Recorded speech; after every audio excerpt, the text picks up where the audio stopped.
Si vous voulez maintenant ajouter du crédit VPP à votre compte Apple School Manager, c'est le montant qu'on voit ici, pour ajouter du crédit. Donc, il y a 3 étapes. La première étape est pour la direction de l'école. La direction d'école doit aller sur le catalogue d'achat des services informatiques et puis aller chercher les crédits VPP là-dessus. Ça se retrouve dans la section logiciel. Ici, on descend en bas, en bas, en bas. Vous allez avoir ici crédit VPP. Si on clique dessus, on va avoir le crédit VPP. C'est comme une carte iTunes, mais version école. Donc, on va aller, ce qui est important, c'est de ne pas acheter des cartes iTunes avec VPP, ça ne fonctionnera pas, vous allez faire des achats pour rien.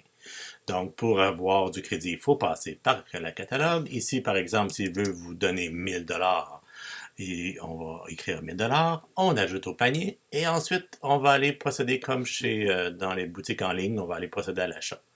Okay, étape suivante, confirmer la commande. Et là, c'est ici qu'il va devoir, ça c'est sur la direction d'école qui doit faire ça encore une fois.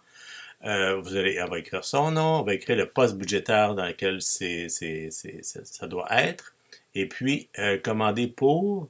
Ici, elle doit écrire le numéro de l'identifiant Apple qui est dans votre école. Donc, ça ressemble souvent à le nom de votre école, iOS ADM à commercial cslaval.qc.ca. Donc, on va devoir écrire l'identifiant que vous utilisez pour entrer sur les sites d'Apple ou sur Zuludesk.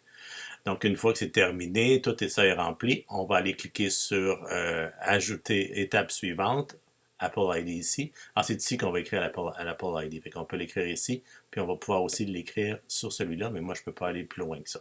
Fait qu'on va pouvoir entrer l'Apple ID ici. Ça, c'est la tâche de la direction.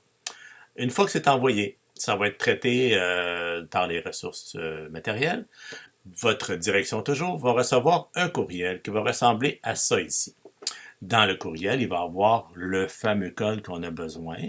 Et puis aussi, il y a d'autres informations, comment utiliser, comment pouvoir activer ça. Mais nous, ce qu'on a besoin, c'est vraiment ça. Fait que votre direction, ce qu'elle va faire, c'est quand elle va recevoir ce courriel-là, elle va vous le faire suivre. Et là, si vous, en recevant ce courriel-là, vous copiez ce lien-là, vous allez dans Apple School Manager, vous allez utiliser le crédit du store qui est ici, et vous allez coller le code. Automatiquement, quand vous allez cliquer sur utiliser le code, vous allez voir votre crédit augmenter du montant qui vous a été octroyé. Là, vous allez pouvoir faire des dépenses et là, ça va descendre encore comme une carte iTunes normale. Donc, c'est comme ça que ça fonctionne pour ajouter des crédits VPP à son compte Apple.